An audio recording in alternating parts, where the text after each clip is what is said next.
Hello മക്കളെ, Akshay sir വന്നിരിക്കുകയാണ്. വളരെ പ്രധാനപ്പെട്ട ഏതാനും ചോദ്യങ്ങൾ തമ്പനയിൽ കണ്ടതുപോലെ വളരെ പ്രധാനപ്പെട്ട 5 ചോദ്യങ്ങൾ നമ്മൾ ഡിസ്കസ് ചെയ്യാൻ വേണ്ടി പോവുകയാണ്.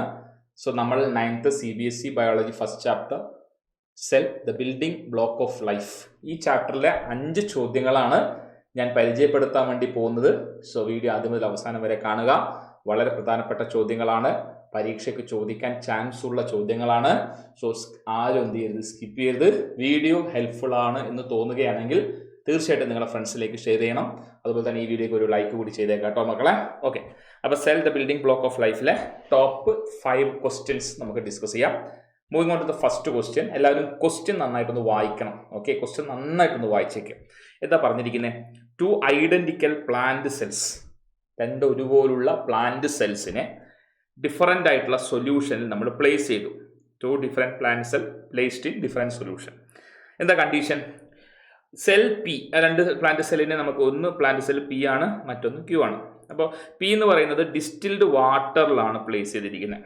ഡിസ്റ്റിൽഡ് വാട്ടർ, ഓക്കെ, പ്യുവർ ആയിട്ടുള്ള ഒരു സോൾവെൻ്റ് ആണ്. ഓക്കെ, ഇനി സെൽ ക്യൂവിനെ പ്ലേസ് ചെയ്തിരിക്കുന്നത് concentrated sugar സൊല്യൂഷനിലാണ്.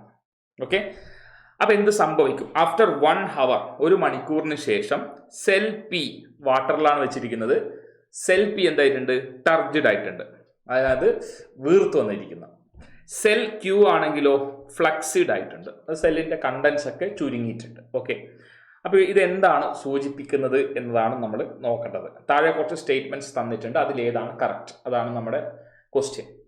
Sugar molecule entered cell Q. Cell Q placed എവിടെയാണ്? Concentrated sugar solution.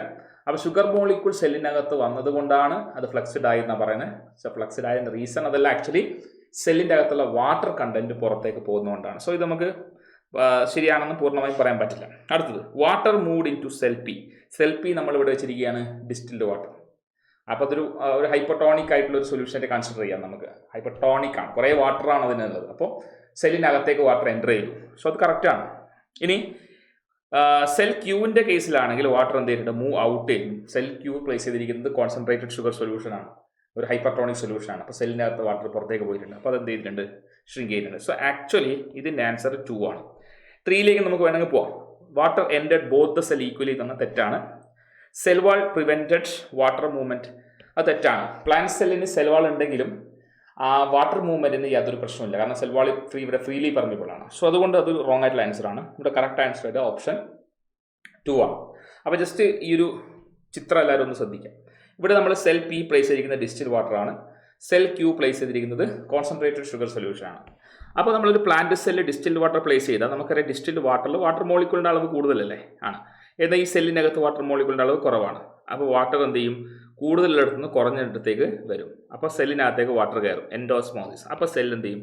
സ്വെല്ലൻ ആവും. സെല്ലിനകത്തേക്ക് വാട്ടർ കയറിക്കൊണ്ടിരിക്കും. സെല്ല് നല്ല രീതിയിൽ ടർജിഡ് ആയിട്ട് മാറും. ഓക്കെ, ശരി, സോളനായി. ഇനി രണ്ടാമത്, കോൺസെൻട്രേറ്റഡ് ആയിട്ടുള്ള ഷുഗർ സൊല്യൂഷൻ വെച്ച് കഴിഞ്ഞാൽ കോൺസെൻട്രേറ്റഡ് സൊല്യൂഷൻ ആയതുകൊണ്ട് ഹൈപ്പർട്ടോണിക് സൊല്യൂഷൻ, ആ സൊല്യൂഷനിൽ വാട്ടറിൻ്റെ അളവ് കുറവായിരിക്കും. എന്നാൽ അതിൽ പ്ലേസ് ചെയ്തിരിക്കുന്ന സെല്ലിൻ്റെ അകത്ത് വാട്ടറിൻ്റെ കോൺസെൻട്രേഷൻ കൂടുതലായിരിക്കും. അപ്പോൾ വാട്ടർ കൂടുതലെടുത്ത് കുറഞ്ഞെടുത്തേക്ക്, അതായത് സെല്ലിൻ്റെ ഉള്ളിൽ നിന്ന് പുറത്തേക്ക് വാട്ടർ വരും. അപ്പോൾ സെല്ലിൻ്റെ ഉള്ളിലുള്ള കണ്ടൻസ് മാത്രമേ ഷ്രിങ്ക് ആവുള്ളൂ. കാരണം ഇത് പ്ലാന്റ് സെല്ലാണ് പ്ലേസ് ചെയ്തിരിക്കുന്നത്. പ്ലാന്റ് സെല്ലിന് ഏറ്റവും വെറുതെ റിജിഡ് ആയിട്ടുള്ള സെൽ വാൾ ഉണ്ട്. സെൽ വാൾ ഫേം ആണ്, അതുകൊണ്ട് അത് മാറ്റത്തിനൊന്നും വിധേയമാവുന്നില്ല. എന്നാൽ ഇതിനകത്തുള്ള കണ്ടൻസും കാര്യങ്ങളും ഷ്രിങ്ക് ചെയ്യും. ഓക്കെ, അപ്പോൾ സെല്ല് ഫ്ലക്സ്ഡ് ആവും, ഷ്രിങ്ക് ആവും. അതാണ് നിങ്ങൾ ഓർത്ത് വെക്കേണ്ട പ്രധാനപ്പെട്ട കാര്യം. ഈ ചോദ്യം ഇത് ഈ രീതിയിൽ തന്നെയല്ല, ഏത് രീതിയിൽ വേണമെങ്കിലും ചോദിക്കാം, നിങ്ങൾ കൃത്യമായിട്ട് ആൻസർ ചെയ്യണം. ഇനി അടുത്തൊരു ക്വസ്റ്റ്യനിലേക്ക് കിടക്കാം. Study the diagram of plant cell. നമുക്കൊരു പ്ലാന്റ് സെല്ലിൻ്റെ ഡയഗ്രാം തന്നിട്ടുണ്ട്. Identify the labelled part A to G and match them with correct function എന്നാണ് പറഞ്ഞിരിക്കുന്നത്. അപ്പോൾ മക്കളെ ഇവിടെ ഒന്ന് നോക്കണേ. A to G ഇല്ല, A to E വരെ ഉള്ളൂ കേട്ടോ. A to E. ഓക്കെ, നമുക്ക് നോക്കാം. ഫസ്റ്റ്, ഷേപ്പും റിജിഡിറ്റിയും തരുന്ന ഭാഗം. ഒരു സെല്ല്, പ്ലാന്റ് സെല്ലിൻ്റെ ഷേപ്പും റിജിഡിറ്റിയും തരുന്ന ഭാഗം അതിൻ്റെ സെൽ വാളാണ്. അപ്പോൾ തന്നിരിക്കുന്ന ഓപ്ഷനിൽ സെൽ വാൾ എന്ന് പറയുന്നത് B ആണ്. സോ ഇതിൻ്റെ ആൻസർ വരുന്നത് B ആണ്. കണ്ടോ, ഇങ്ങനെയാണ് ആൻസർ ചെയ്യുന്നത്. അടുത്ത്, control all cellular activity. Cellular activities control ചെയ്യുന്ന ഭാഗം അത് ആ സെല്ലിൻ്റെ ഏറ്റവും പ്രധാനപ്പെട്ട ഭാഗമായ ന്യൂക്ലിയസ് ആണ്. തന്നിരിക്കുന്ന ഓപ്ഷനിൽ E ആണ് അവിടെ ന്യൂക്ലിയസിൻ്റെ നേരെ മാർക്ക് ചെയ്തിരിക്കുന്നത്, E ആണ്. അടുത്ത ചോദ്യം, മാനുഫാക്ചേഴ്സ് ഫുഡ് ബൈ ഫോട്ടോസിന്തസിസ്. അത് പ്ലാസ്റ്റിഡ് ആണ്, അതിൽ തന്നെ ക്ലോറോപ്ലാസ്റ്റ് ആണ് ഫുഡ് പ്രൊഡ്യൂസ് ചെയ്യാൻ സഹായിക്കുന്നത്. അതിലാണ് ക്ലോറോഫിൽ ഉള്ളത്. അപ്പോൾ തന്നിരിക്കുന്ന ഓപ്ഷനിൽ തന്നിരിക്കുന്ന ഫിഗറിൽ ക്ലോറോപ്ലാസ്റ്റിനെ ലേബൽ ചെയ്തിരിക്കുന്നത് ഇവിടെയാണ് എ. സോ ഇതിൻ്റെ ആൻസർ എന്താ വരിക? എ ആണ് വരിക. ഓക്കെ, റെഡി അല്ലേ? അടുത്തത് store cell sap and maintain turgidity. അത് വാക്യൂളാണ്. അപ്പോൾ തന്നിരിക്കുന്ന ഫിഗറിൽ വാക്യൂൾ എന്ന് പറയുന്ന ഭാഗം ഇതാണ്, സി ആണ്. സോ ഇതിൻ്റെ ആൻസർ എന്തായിരിക്കും? സി വരും. സൈറ്റ് ഫോർ സെല്ലുലാർ റെസ്പിറേഷൻ, അത് മൈറ്റോകോൺട്രിയ ആണ്. റെസ്പിറേഷൻ നടക്കുന്ന ഭാഗം മൈറ്റോകോൺട്രിയ അല്ലെ, എയറോബിക് റെസ്പിറേഷൻ നടക്കുന്ന മൈറ്റോകോൺട്രിയ. സോ തന്നിരിക്കുന്ന ചിത്രത്തിൽ മൈറ്റോകോൺട്രിയക്ക് ലേബലിംഗ് ഇതാണ് മൈറ്റോകോൺട്രിയ, ഡി ആണ്. സോ ഇതിൻ്റെ ആൻസർ വരിക എന്താണ്? ഡി ആണ്. അടുത്ത ചോദ്യം packaging modification of protein and lipid. അത് ചെയ്യുന്നത് ഗോൾഗി ബോഡിയാണ്. Golgi bodies or Golgi apparatus. അപ്പോൾ അത് വരുന്നത് ഏതാ? എഫ് ആണ്. സോ ഇതിൻ്റെ ഓപ്ഷൻ വരിക എഫ് ആണ്. അപ്പോൾ ഇങ്ങനെയാണ് ഇങ്ങനെയുള്ളൊരു ചോദ്യം വന്നു കഴിഞ്ഞാൽ കൃത്യമായിട്ട് എഴുതണം. പ്ലാന്റ് സെല്ലിൻ്റെ ഓർഗനൽസ്, ആനിമൽ സെല്ലിൻ്റെ ഓർഗനൽസ്, അതിൻ്റെ ഫംഗ്ഷൻ റിലേറ്റഡ് ആയിട്ടുള്ള ക്വസ്റ്റ്യൻസ് നമുക്ക് എക്സ്പെക്ട് ചെയ്യാവുന്നതാണ്. മറ്റൊരു ക്വസ്റ്റ്യനിലേക്ക് കിടക്കാം. ഇവിടെ എഫ് വരെയാണ് കേട്ടോ, ഇ അല്ല, എഫ് വരെയാണ്. എഫ് വരെ ആയിരുന്നല്ലോ, എഫ് വരെ കേട്ടോ. ഓക്കെ, അടുത്ത question. Compare mitosis and meiosis, both are cell division, under following headlines. Number of division. Mitosis എന്ന് പറയുമ്പോൾ അവിടെ നമുക്ക് ഒരു ഡിവിഷൻ മാത്രമേ ഉള്ളൂ അല്ലേ. ഇവിടെ നോക്കിയാൽ ആദ്യം ക്രോമോസോം, അത് സെല്ല് റെഡി ആവുകയാണ്, ഡിവിഷന് വേണ്ടി റെഡി ആവുകയാണ്. ക്രോമോസോം കണ്ടന്റ് ഒക്കെ എന്ത് ചെയ്യാണ്, അതായത് ക്രോമാറ്റിൻ റെറ്റിക്കുലം കണ്ടൻസ് ചെയ്ത് ക്രോമോസോമായി. എന്നിട്ട് ഈ സെല്ല് ഡിവൈഡ് ചെയ്ത് 2 ഡോട്ടർ സെല്ലായിട്ട് മാറി. അപ്പോൾ ഇവിടെ നമ്പർ ഓഫ് ഡിവിഷൻ നോക്കുകയാണെങ്കിൽ മൈറ്റോസിസിൽ ഇത് മൈറ്റോസിസ് എന്ന് പറയാം. മൈറ്റോസിസ് നമുക്ക് ഇപ്പുറ സൈഡ് മിയോസിസ് എടുക്കാം അല്ലേ. ഒരു സൈഡ് മൈറ്റോസിസ്, ഒരു സൈഡ് മിയോസിസ്. അപ്പോൾ നമ്പർ ഓഫ് ഡിവിഷൻ മൈറ്റോസിസിൽ 1, മിയോസിസിൽ 2 ഉണ്ട് അല്ലേ. മിയോസിസ് 2 ഇല്ലേ? മിയോസിസ് നിങ്ങൾ നോക്കിക്കേ, ഇവിടെ ഇയാൾ 2 എണ്ണമായി മാറി, മിയോസിസ് 1. പിന്നെ ഇവിടെ വീണ്ടും ഡിവൈഡ് ചെയ്യണം, മിയോസിസ് 2. ഇപ്പോൾ 2 ഡിവിഷൻ ഉണ്ട്. നമ്പർ ഓഫ് ഡോട്ടർ സെൽ എത്രയാണ്? മൈറ്റോസിസിൽ 2 അല്ലേ. മൈറ്റോസിസിൽ 1 parent cell divide to form 2 daughter cell. മിയോസിസിൽ 4 ഡോട്ടർ സെൽ. സംശയമുണ്ടോ? ഇത് മൈറ്റോസിസിൽ ഇതാ നോക്കിക്കേ, എൻ്റെ മക്കളെല്ലാവരും നോക്കിക്കേ. മൈറ്റോസിസിൽ പാരന്റ് സെൽ 2 ഡോട്ടർ സെല്ലായി, മിയോസിസിൽ 4 ഡോട്ടർ സെല്ലായിട്ടുണ്ട്. ഇനി ക്രോമോസോം നമ്പർ എന്താണ്? ക്രോമോസോം നമ്പർ മൈറ്റോസിസിൽ എന്താണ്? എക്സാക്ട്ലി സെയിം അല്ലേ, സെയിം. പാരന്റിൽ 2n ആണെങ്കിൽ ഓസ്പ്രിങ്സിലും 2n തന്നെയാണ്. എന്നാൽ മിയോസിസിൽ പാരന്റിൽ 2n ആണെങ്കിൽ ഓസ്പ്രിങ്ങിൽ n മാത്രം, ഹാഫ് ദ നമ്പർ ഓഫ് ക്രോമോസോമേ വരുള്ളൂ അല്ലേ. നിങ്ങൾ നോക്കിക്കഴിഞ്ഞാൽ മനസ്സിലാവും. ഇവിടെയുള്ള എത്ര ക്രോമോസോം നമ്പർ ആണോ അത് തന്നെയാണ് ഇവിടെ കിട്ടുക. എന്നാൽ ഈ മിയോസിസിലേക്ക് വരുമ്പോൾ നേരെ പകുതി ആയിരിക്കും കിട്ടുക, പകുതി ക്രോമോസോം വരും. അതായത് ഞാൻ ഉദാഹരണം പറയുകയാണെങ്കിൽ ഇവിടെ 46 ക്രോമോസോം ഉണ്ട് എന്നുണ്ടെങ്കിൽ ഡോട്ടർ സെൽസിലേക്ക് വരുമ്പോൾ എത്ര തന്നെ ഉണ്ടാവും? 46. മൈറ്റോസിസ് ആണെങ്കിലാണ്. അതായത് 2n ആണെങ്കിൽ ഡിപ്ലോയിഡ് കണ്ടീഷൻ അല്ലേ, ഡിപ്ലോയിഡ് തന്നെയാണ് വരിക. എന്നാൽ മിയോസിസ് ആകുമ്പോൾ ഇവിടെ 46 ആണ്, 2n ആണെങ്കിൽ daughter cell 4 daughter cell produce ചെയ്യുമ്പോൾ അവിടെ എന്താണ്? ഹാപ്ലോയിഡ് ആണ്, half the number of chromosome അല്ലേ. 23 മാത്രമേ വരുള്ളൂ, 23 മാത്രമേ ഇവിടെ വരുള്ളൂ. മനസ്സിലായോ? ക്ലിയർ അല്ലേ? ക്രോമോസോം നമ്പറിൻ്റെ കാര്യം ക്ലിയർ അല്ലേ? ജനറ്റിക് സിമിലാരിറ്റി വരുമ്പോൾ മോർ സിമിലർ അല്ലേ. മൈറ്റോസിസ് ഡിവിഷനിൽ സിമിലാരിറ്റി മോർ ആണ്, മോർ സിമിലർ. ഇവിടെ വേരിയേഷൻസ് ഉണ്ടാവും അല്ലേ. മിയോസിസിൽ വേരിയേഷൻസ് ക്രിയേറ്റ് ചെയ്യപ്പെടുന്നുണ്ട്. പിന്നെ സൈറ്റ് ഓഫ് ഒക്കറൻസ് എന്താ? സൊമാറ്റിക് സെൽ ഓർ ബോഡി സെൽസിലാണ് മൈറ്റോസിസ്. റിപ്രൊഡക്റ്റീവ് സെൽസിലാണ് മിയോസിസ്. അതായത് ഗമീറ്റ് പ്രൊഡക്ഷൻ നടക്കണമെങ്കിൽ, അതായത് ഓവം പ്രൊഡ്യൂസ് ചെയ്യുന്നു, ടെസ്റ്റിക്കിൾസ് സ്പേം പ്രൊഡ്യൂസ് ചെയ്യുന്നു. ദിസ് ഇസ് മിയോട്ടിക് ഡിവിഷൻ ആണ് അവിടെ നടക്കേണ്ടത്. ബയോളജിക്കൽ സിഗ്നിഫിക്കൻസ് എന്താണ്? മൈറ്റോസിസിന്റെ എന്താണ്? ഗ്രോത്ത്, റിപ്പയർ, ഇതൊക്കെയാണ് കേട്ടോ. നമ്മുടെ ബോഡിയുടെ ഗ്രോത്ത്, സെല്ലിന്റെ റിക്കവർ, എന്താ പറയുക, റിക്കവറി അങ്ങനെയുള്ള കാര്യങ്ങൾ. മിയോസിസിന്റെ സിഗ്നിഫിക്കൻസ് റീപ്രൊഡക്ഷൻ ആണ്. ഓക്കെ, അതൊന്ന് ജസ്റ്റ് ഓർത്ത് വെക്കുന്നത് ഇമ്പോർട്ടൻ്റ് ആണ്. അടുത്തൊരു question, explain how the structural organisation of outer membrane, inner membrane space, inner membrane matrix enable mitochondria to efficiently produce ATP. See, this is mitochondria structure. 2 membrane ഉണ്ട്, outer membrane, പിന്നെ ഒരു inner membrane ഉണ്ട്. അത് inner membrane deeper ആയിട്ടുള്ള foldings ഉണ്ട്, and that foldings are called cristae. പിന്നെ ഇതിനകത്തുള്ള സ്പേസിനെയാണ് നമ്മൾ മാട്രിക്സ് എന്ന് പറയാം. ഇതിനകത്തുള്ള സ്പേസിനെയാണ് മാട്രിക്സ് എന്ന് പറയാം. 2 മെംബ്രെയിൻ്റെ ഇടയിലുള്ള സ്പേസിനെ ഇന്നർ മെംബ്രെയിൻ സ്പേസ് എന്നും പറയും. അപ്പോൾ ടെക്സ്റ്റ് ബുക്കിൽ വളരെ കൃത്യമായി മൈറ്റോകോൺട്രിയയുടെ എക്സ്പ്ലനേഷൻ കൊടുത്തിട്ടുണ്ട്. Mitochondria power house of the സെല്ലാണ് നമുക്കറിയാം. കാരണം എന്താണ്?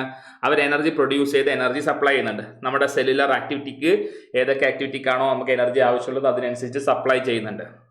മൈറ്റോകോൺഡ്രിയക്ക് 2 മെംബ്രെയിൻ ഉണ്ട്. ഔട്ടർ മെംബ്രെയിൻ എപ്പോഴും എന്തായിരിക്കും? സ്മൂത്തും പോറസും ആയിരിക്കും. ഇന്നർ മെംബ്രെയിനോ ഫോൾഡഡ് ആണ്.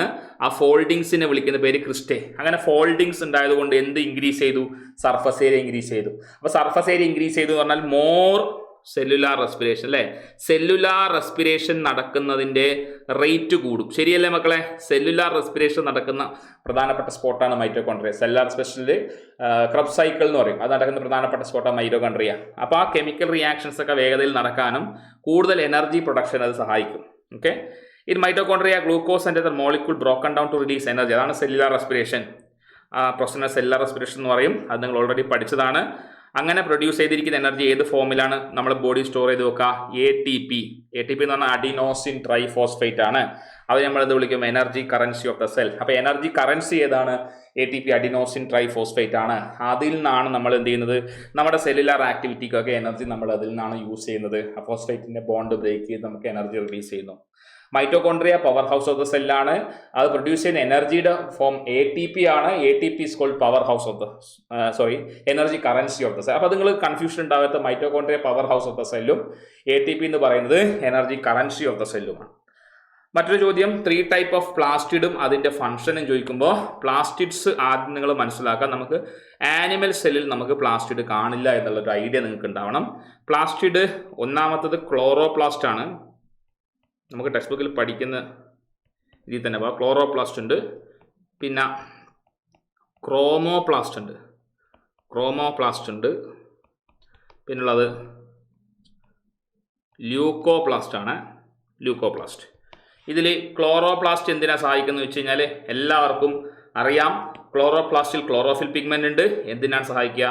ഫോട്ടോ സിന്തസിസ്, ഫുഡ് പ്രിപ്പയർ ചെയ്യാൻ. ക്രോമോപ്ലാസ്റ്റിലും പിഗ്മെന്റ്സ് ഉണ്ട്, കളർ ഗിവിംഗ് പിഗ്മെന്റ്സ് ഉണ്ട്, colour imparting to flowers etcetera, fruits etcetera. Leucoplast storage ആണ്. ഫാറ്റും സ്റ്റാർച്ചും അതൊക്കെ സ്റ്റോർ ചെയ്യും എക്സെട്ര. സ്റ്റോറേജ് ആണ് അതിൻ്റെ ഫംഗ്ഷൻ. അപ്പോൾ ഇത്രയുമാണ് പ്രധാനപ്പെട്ട 5 ചോദ്യങ്ങൾ നമ്മൾ എന്ത് ചെയ്തിട്ടുണ്ട്? ഡിസ്കസ് ചെയ്തിട്ടുണ്ട്. നിങ്ങൾക്ക് ഹെൽപ്ഫുള്ളായി എന്ന് വിചാരിക്കുന്നു. നിങ്ങളുടെ ഫ്രണ്ട്സിലേക്കും ഈ വീഡിയോ ഷെയർ ചെയ്യാൻ നിങ്ങൾ മടിക്കരുത്. പിന്നെ നമുക്കിപ്പോൾ ഓഫർ നടക്കുന്ന കാലമാണ്, ഓഫറിൻ്റെ കാലമാണ്. ഇപ്പോൾ ബാച്ചിൽ ജോയിൻ ചെയ്ത് ഒരുപാട് കുട്ടികളുണ്ട്. നിഞ്ച ബാച്ചിൽ വളരെ എഫക്റ്റീവായിട്ട് നമ്മൾ ഓരോ പാർട്ടുകളായിട്ട് നമ്മൾ ക്ലാസ്സുകൾ കൊടുക്കുന്ന ബാച്ചാണ് നിഞ്ച ബാച്ച്.